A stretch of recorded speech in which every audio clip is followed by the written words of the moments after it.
जय हिंद दोस्तों, स्वागत है आप सबों का आपके अपने यूट्यूब चैनल संदीप मैथ्स में। आज की वीडियो में मैं आप लोगों के लिए लेकर के आया हूं। आप लोगों की स्क्रीन पर नजर आ रहा होगा क्या है। तो बिहार लेटेस्ट अपडेट में क्या है, आपका बीपीएससी TRE2 न्यू अपडेट है। मतलब आपका जो एग्जाम है शिक्षक भर्ती का जो एग्जाम हो रहा है उसमें एडमिट कार्ड इशू हो गया है, या कह सकते हैं एडमिट कार्ड डाउनलोड होने का समय आप लोगों को बता दिया गया है। एडमिट कार्ड डाउनलोड करने के लिए क्या क्या प्रोसेसेस है, ये सारा प्रोसेस आप लोगों को जानना है। एडमिट कार्ड डाउनलोड करने से पहले कुछ बातें आप लोगों को ध्यान रखना है।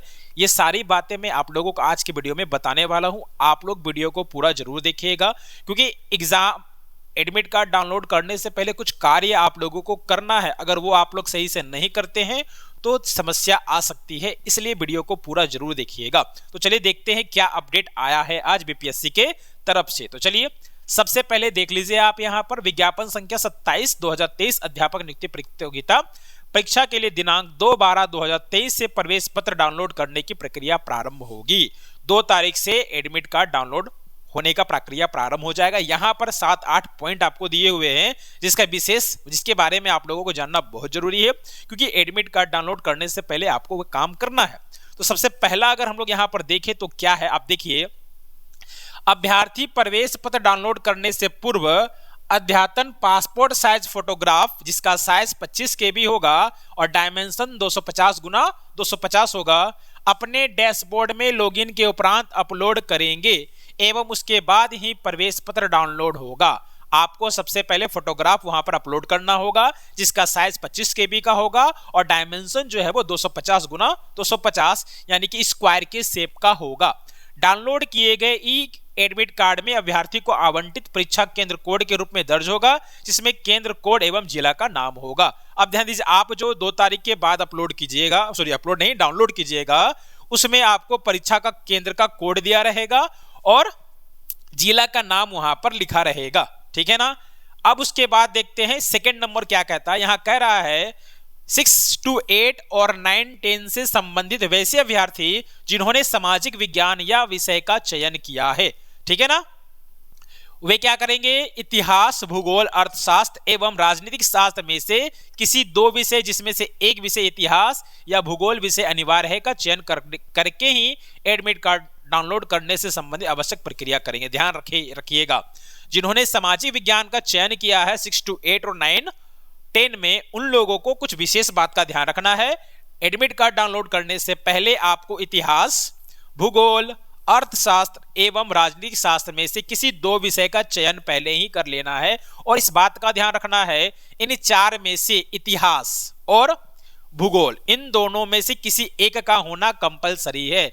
इतिहास और भूगोल में से किसी एक का होना कंपलसरी है। आप अगर चाहें तो इतिहास और भूगोल दोनों ले सकते हैं, बट कम से कम एक तो आपको लेना ही पड़ेगा। आगे बढ़ते हैं, का चयन करके ही एडमिट कार्ड डाउनलोड से संबंधित आवश्यक प्रक्रिया करेंगे। चलिए यहां तक ठीक है। थर्ड नंबर में आ जाए, माननीय सर्वोच्च न्यायालय दिल्ली द्वारा पारित न्यायाधीश के आलोक में डीएलएड की डिग्री मान्य है, ठीक है। क्या है, अप्रशिक्षित प्रारंभिक शिक्षक जो 2017 के पूर्व से कार्यरत हैं, जो शिक्षक 10/8/2017 के पूर्व से ही कार्यरत हैं, उन लोगों का 18 माह का डीएलएड का डिग्री मान्य होगा। याद रखिएगा, जो कार्यरत हैं 10/8/2017 से पहले उन्हीं का 18 माह का डीएलएड का डिग्री मान्य होगा, बाकी का नहीं होगा, ठीक है ना। हाँ, जिनके पास 2 साल का यानी कि 12 दूना का 24 महीना या कह सकते हैं 2 साल का जो डीएलएड का डिग्री है वो मान्य होगा कभी भी, उसके लिए दिक्कत नहीं है। दिक्कत उन लोगों के साथ है जिन्होंने 18 माह का डीएलएड का डिग्री लिया है, तो उन्हीं का मान्य होगा जो 10/8/2017 से पूर्व शिक्षक थे, अप्रशिक्षित शिक्षक थे, ठीक है ना।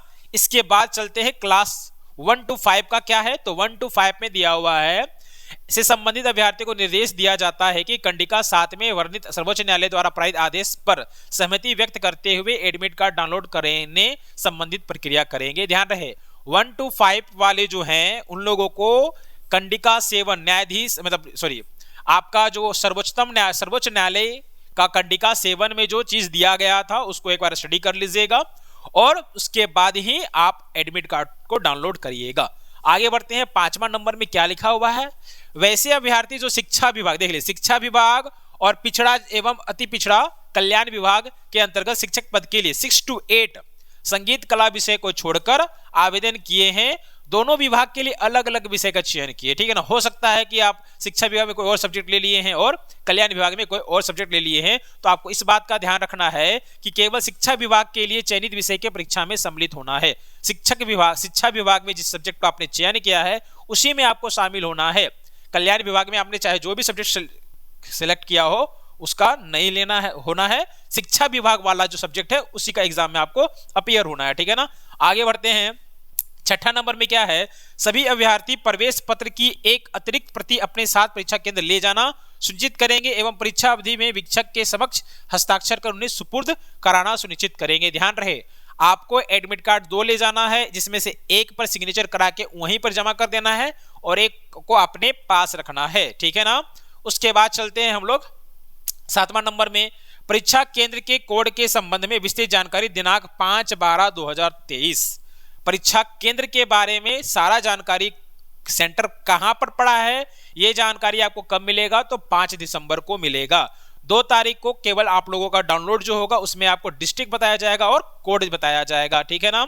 8वां नंबर अगर देखा जाए तो क्या है, अभ्यर्थी को परीक्षा प्रारंभ होने के 1 घंटा पूर्व तक ही परीक्षा केंद्र में प्रवेश की अनुमति दी जाएगी, अर्थात 1 घंटा पूर्व प्रवेश बंद कर दिया जाएगा। ध्यान रहे, एग्जाम अगर आप लोगों का 10 बजे स्टार्ट है मान लीजिए, तो 9 बजे तक ही एंट्री मिलेगा, 9 बजे के बाद एंट्री नहीं मिलेगा।